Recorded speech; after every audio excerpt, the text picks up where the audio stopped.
আমার নাম মোসাম্মদ মদিনা খাতুন। আমার আব্বার নাম আব্দুর রশিদ সাহেব। জনাব ডাক্তারের সাথে জমি নিয়ে মামলা আছে আমাদের সাথে, অনেকদিন, দীর্ঘদিন ধরা মামলা নিয়ে অনেক কিছু দরবার সালিশে আমাদের রায় হয়েছে। থানা সেক্রেটারি আব্দুল আলী বিএমপি, ও অনেক দিন ধরে আমাদের অত্যাচার করতেছে। অত্যাচারে হয়রানি হয় আমাদের সম্পূর্ণ নিঃস্ব হয়ে আমাদের ভাত কাপড়েরও অনেক কষ্ট হয়ে গেছে। আমার বোন গর্ভবতী, আমাদেরকে ছেলে ওই জমিতে এসে জোর করবে হাল চাষ করে।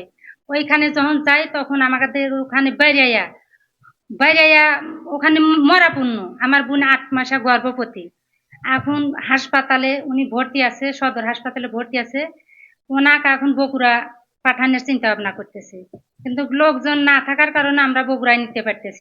সরকারের কাছে আর একটা সুস্থ বিচার চাই, প্রশাসনের কাছে আর একটা বিচার চাই। আপনারা আব্দুল আলিম প্রভাবশালী এবং বিএনপির নেতা, উনি এই নেতার দল বল দেখাইয়া আমাদের অনেক দিন ধরে অত্যাচার করতেছে। ওনার শালা সুমন্দিরাও প্রভাবশালী, একজন রেলার অফিসার, একটা শিল্প ব্যাংকের অফিসার।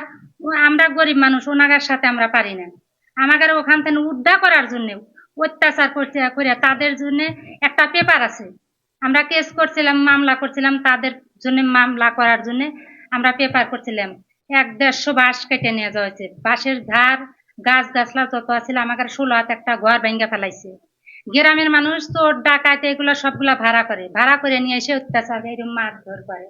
হজরত গঞ্জের হাকিম, তারপরে কুদ্দুস, শাহাদত, আব্দুল আলিম সেক্রেটারি, যা আরো অনেকে সহ আছে। অতগুলা নাম আমরা বলতে পারি না, আমরা গরিব মানুষ, মূর্খ মানুষ, আমরা অত কিছু বুঝি না। এর সুস্থ একটু বিচার চাই তাড়াতাড়ি, বা আসামিকে ধরার জন্য সরকারের কাছে আমি দাবি জানাইতেছি।